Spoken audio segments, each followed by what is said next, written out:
भोटियाले आज किन यसरी गर्यो भन्दाखेरि भोलिको दिनमा लेप्चा दाजुभाइले पनि गरोस् र नेपालीमा थुप्रो हामी लमेन चङसुम भन्छ, तर लमेन चङसुममा चाहिँ थुप्रो नेपाली आफ्नो आफ्नो जाति छ। यो सबैले आफ्नो आफ्नो परम्परा चाहिँ आउने भावी पिँढीले सिकोस् र हाम्रो सिक्किममा बसोबासो गर्ने र सिक्किममा जन्मेको हाम्रो आफ्नो संस्कार नहराओस्, यो यथावत राख्न सकोस् भन्ने हाम्रो विचार हो।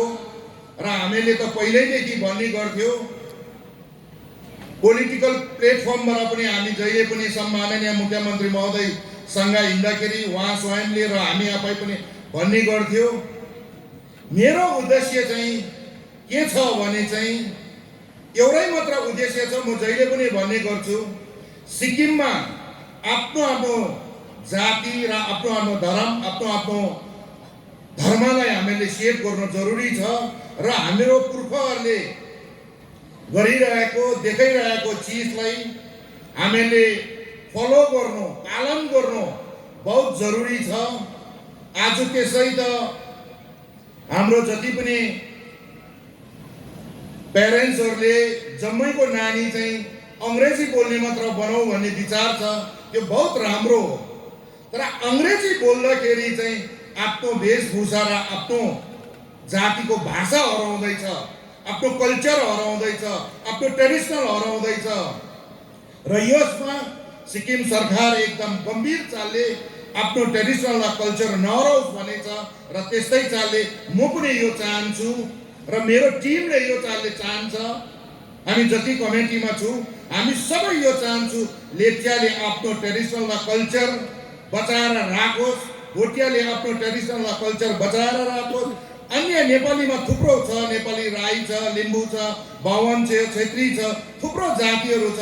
आफ्नो आफ्नो जातलाई, धर्मलाई र कल्चरलाई चाहिँ बचाएर यसरी वर्षमा एकपल्ट आउने जेनेरेसनलाई देखाइराखेछ भने चाहिँ हाम्रो सिक्किमेको अस्तित्व हराउँदैन भन्ने हाम्रो उद्देश्यले गर्दाखेरि हामीले यो प्रोग्राम गरेको हो। र यसरी नै जम्मै सिक्किममा बसोबासो गर्ने हाम्रो भोटिया लेप्चा नेपाली दाजुभाइहरू हुनुहुन्छ, हामी नङ र मासु जस्तो बसिरहेको छ र यसरी नै यथावत बसोस् भन्ने हाम्रो कामना छ।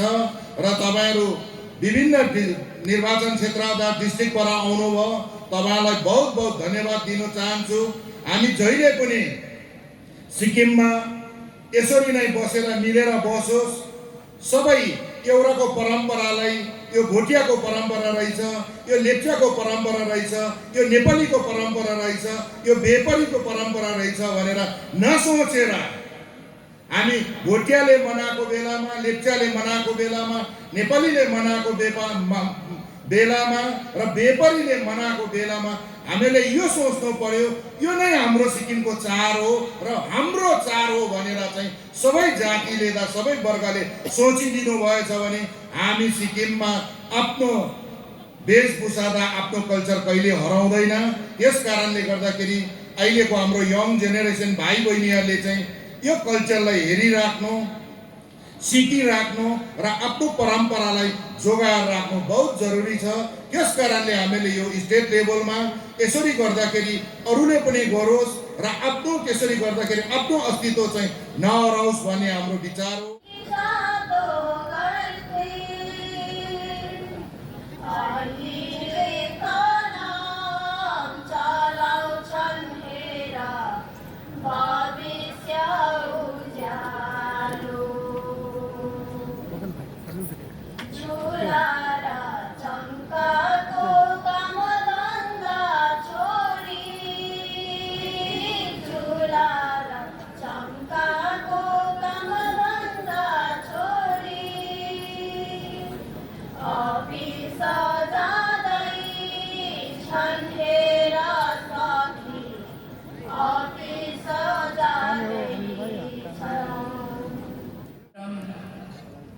ड्यान्जङ लुखार साङ्योक छोप्पा को तत्वाधानमा यो पहिलो पल्ट होइन, यो तेस्रो पल्टको कार्यक्रम हो।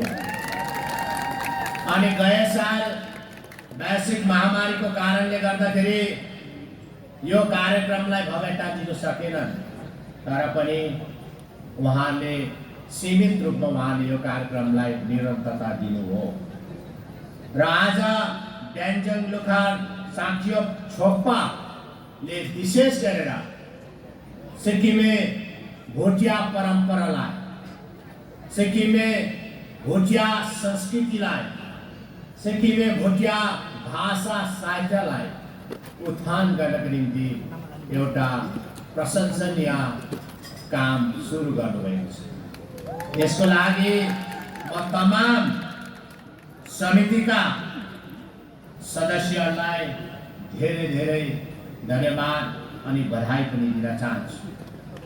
तपाईलाई थाहा छ आज यो ऐतिहासिक पर्व सोनाम लोसुङ हुनु त 2022 को जनवरी 3 देखि सुरु हुन्छ, तर सामूहिक रूपमा यसरी DLST को तत्वावधानमा आयोजना गरेर हाम्रो आउने भावी पिँढीलाई, हाम्रो आउने नयाँ जेनेरेसनलाई विशेष गरेर पारम्परिक संस्कृतिलाई, पारम्परिक रीतिथितिलाई, पारम्परिक नाचगानहरूलाई दर्शाउने काम गर्नुभएको छ। हुन त सोनाम लोसुङ पर्व तपाईले आफ्नो आफ्नो घरमा तपाईले मनाउनुहुन्छ, आफ्नो आफ्नो आफन्तसँग बसेर तपाईले बडा हर्ष उल्लासको साथमा मनाउनुहुन्छ। तर यसरी जुन परम्परा सामूहिक रूपमा तपाईले सुरु गर्नुभएको छ यो ऐतिहासिक काम हो।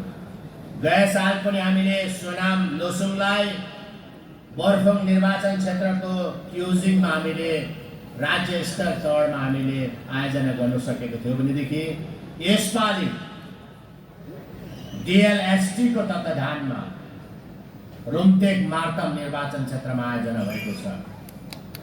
र तपाईलाई थाहा छ वर्तमान सरकार आएपछि 2019 को 27 मेदेखि यता आज सिक्किममा सबै जात जातिहरूलाई अनि जात जातिहरूको संस्कृति भाषा साहित्यलाई पारम्परिक नाचगानहरूलाई उत्थान गर्नका लागि सरकारले बराबर मौका दिइरहेको छ।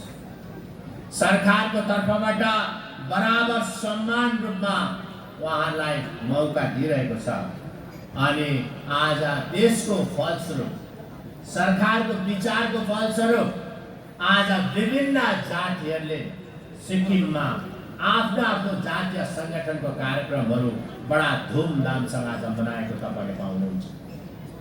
यो डिसेम्बर महिना त सबै जातिहरूको पर्वले भरेको महिना हो। यो डिसेम्बर महिना सबै जातिहरूको चाडले भरेको, दशैंले भरेको पर्व हो, तपाईलाई थाहा छ। यसै महिनामा मगर जातिको पर्व पनि थियो बराही मिजु। यसै महिनामा भुजेल जातिको पर्व पनि थियो। यसै महिनामा राई जातिको सतिवा पर्व पनि थियो अनि यसै महिनामा गुरुङ जातिको तमु लोछार पनि छ अनि यसै महिनामा क्रिसमस पनि थियो अनि यो महिना मर्नसाथ सोनाम लोसुङको पर्व पनि आउँछ अनि नामसुङको पनि आउँछ। र आज तपाईले देख्नु हुँदैछ कि प्रत्येक जग्गामा राज्य स्तरीय होस् या समष्टि स्तरीय होस् अनि गाउँ स्तरीय भए तापनि उनीहरूले पर्वहरू आफ्नो हर्ष उल्लासको साथमा स्वतन्त्रको रूपमा आज मनाउनु पाउँदैछ। सरकारको डर राख्नु पर्दैन। आज सरकारले के भन्छ कि सरकारले कसो भन्छ कि भनेर तपाईहरु डराउनु पर्दैन। हामी जातीय कार्यक्रममा जातीय संगठनमा हामी राजनीतिकरण गर्न चाहँदैनौँ। हामी कुनै पनि संस्थालाई पोलिटिकलाइज हामी गर्न चाहँदैनौँ। जसरी पूर्व सरकारमा पोलिटिकलाइज हुन्थ्यो, राजनीतिकरण हुन्थ्यो, आज जस्तो यो कार्यक्रममा, यो भव्य कार्यक्रममा, यो पूर्व आयोजित सोनाम लोसुङ पर्वमा आज तमाम सिक्किमको हाम्रा आदरणीय जनसमुदायहरूको भेला भएको छ। यहाँनिर खाली भोटिया समुदाय मात्रै भेला भएको छैन, यहाँनिर सिक्किमका तमाम जातिहरू आज भेला भएको छ। भोटे, लेप्चा, नेपाली अनि नेपाली तमाम। किनभनेदेखि यो आजको चाड सोनाम लोसुङ भनेको खालि भोटियाको मात्रै चाड होइन, नामसुङ भनेको भोटिया लेप्चाको मात्रै चाड होइन, सकिया भनेको खालि राई जातिको मात्रै चाड होइन, यो सबै सिक्किमेको चाड हो। र यसरी हामी जसरी सिक्किम एउटा सुन्दर राज्य छ, सिक्किममा भोटिया, लेप्चा, नेपाली अनि पुराना व्यापारीहरू नङ मासु झैँ मिलेर बसेको छ।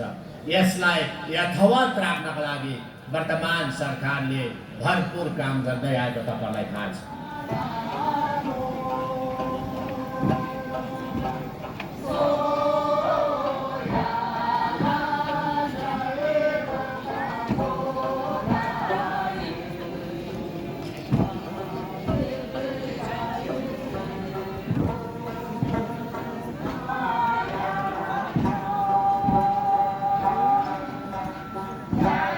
लोसुङ मनाउनुको विशेषता चाहिँ हाम्रो सबैजना सबैजना एकता भएर नयाँ साललाई हामीलाई मनाउनुपर्छ भनेर चाहिँ यो लोसुङ मनाएको हो। यो लोसुङ चाहिँ हाम्रो सिक्किमिस लोसुङ हो है। अब भोटियाको पनि हुन्छ है, नेपालीको पनि हुन्छ, अब हाम्रो पनि भयो है। सबैजना भोटे, लेप्चा, नेपाली, व्यापारी सबैजना आएर यो लोसुङमा सामिल भयो, मनायो, यति राम्रो मनायो है। यो 24 मार्तम रुन्तेकमा यसपालि फर्स्ट टाइम हो है। यो ठाउँ पनि राम्रो है। हाम्रो 24 मार्तम रुन्तेकको विधायक सोनाम भेन्चुङबा एमएलए साहब, उहाँको पनि यस्तै विचार थियो यसरी मनाउनुपर्छ भनेर। अन्त उहाँको विचारले पनि यो कुरा भयो। हाम्रो सिएलसीको जतिजना यहाँ आउनु भएको छ, सबले साथ दिएर यो मनायो है। हाम्रो पार्टीबाट पनि मनायो है। हाम्रो गोले साहब आउनु भएको छ है। उहाँ आउनु नै हाम्रो एकदम खुसीको कुरा हो है। यो फर्स्ट टाइम यहाँ आएको है। अब अरू त के भन्नु, अब म यति भन्छु, यस्तै पाराले सबैजना आएर मनाएर भएको चाहिँ मलाई एकदमै मन हृदयबाट खुसी लाग्यो हो। अर्को पालि पनि यसरी मनाउनु पाऊँ है। यसरी हाम्रो मुख्यमन्त्री आएर बसिदियोस् है। अब रिम्बुसी आउनुभयो है, हाम्रो सबै बुद्धिस्टको रिम्बुसी आएर बसेर सबले रिम्बुसीको दर्शन पनि पायो, लोसुङ पनि मनायो। यति भन्दै म 24 मार्तम रुन्तेकको सिएलसी एडभाइजर कर्म छितेन लेप्चा, साजोङ रुन्तेक बस्दै यति भन्दै तपाईँहरूको अगाडि बिदा लिन चाहन्छु। धन्यवाद।